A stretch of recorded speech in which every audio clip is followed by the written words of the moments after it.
যেহেতু গ্রামে সবসময় থাকা হয় না, তাই গ্রামের কোনো নিমন্ত্রণে তেমনভাবে যাওয়াও হয় না। তো গ্রামে আসার পর একটা নিমন্ত্রণ পেয়েছি, সেটাতে যাব না, সেটা তো আর হয় না। তাই সকাল সকাল আর তেমন কোনো কিছুই রান্না করিনি, শুধু ছোট মাছ রান্না করেছিলাম সকালের জন্য। আবার ননদ আগের দিনই বলে রেখেছিল যে আজকে একটু বাইরে যাবে, মানে তার একটা জিনিস কেনার আছে।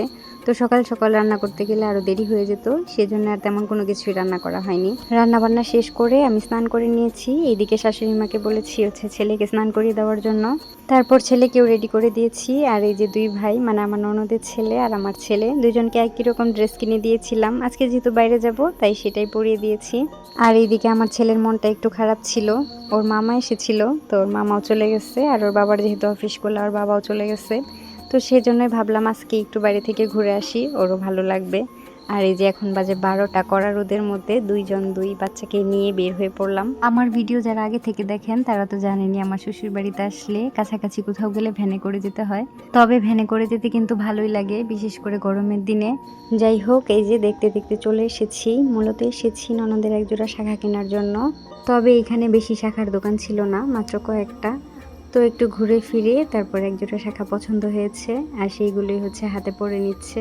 আর ওই যে দেখেন আমার নন্দাই, উনি বাচ্চাদের দায়িত্ব পালন করতেছে। বাচ্চাদের নিয়ে তো আসলে এইসব জিনিস দেখে কেনাকাটা করা যায় না।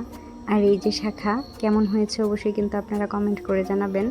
এইদিকে তো দুপুর হয়ে গেছে, 2টার মতো বেজে গেছে। তো নন্দাই তো আর না খেয়ে পাঠাবে না, তো সেই জন্য এখন একটু খাওয়া দাওয়া করব।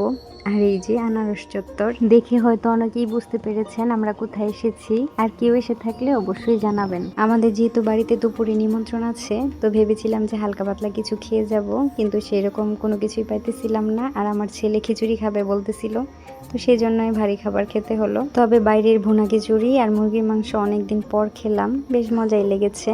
আর খাওয়া দাওয়া শেষ করে এই যে বাইরে দেখলাম আনারস বিক্রি করতেছে, ওইখান থেকে কয়েকটা আনারস নিয়ে এখন আবার বাড়ির উদ্দেশ্যে রওনা করেছি।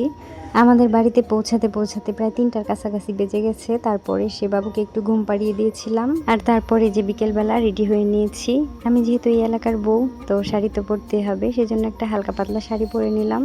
আর এটা ছিল একটা ছোট বাবুর অন্নপ্রাশনের অনুষ্ঠান, তো নিরামিষ খাওয়া দাওয়া, মানে প্রসাদ। তো প্রসাদ তো মিস করা যাবে না, সেই জন্য এসেছিলাম। তবে অল্প করেই খেয়েছি, প্রসাদটা অনেক বেশি মজা হয়েছিল। তবে আমরা যেহেতু একটু দেরি করে এসেছিলাম, তাই আর কি সবকিছু ঠান্ডা হয়ে গিয়েছে। আর এই যে এই বাবুটার অন্নপ্রাশন ছিল, বাবুর জন্য সবাই অনেক বেশি আশীর্বাদ করে দিবেন। আর এই যে এখানে বাবুকে বসানোর জন্য একটু সুন্দর করে সাজানো হয়েছিল, তাই একটু ভিডিও করে নিলাম আর কি। আর তারপর বাড়িতে আসার পথে দেখি সুন্দর একটা ফুল গাছ। আমি এই ফুল গাছের নাম জানি না, মানে এই ফুলের নাম কি জানি না। আপনারা কেউ জেনে থাকলে অবশ্যই কমেন্ট করে জানাবেন। কিন্তু গ্রামটা এত বেশি সুন্দর ছিল। তো যাই হোক, ঘোরাফেরা করে এই যে বাড়ির উদ্দেশ্যে রওনা করেছি। এখন প্রায় সন্ধ্যায় হয়ে গেছে। তো আজকের ভিডিওটা এই পর্যন্তই। ভিডিওটি কেমন লাগলো অবশ্যই জানাবেন। সবাই ভালো থাকবেন, টাটা।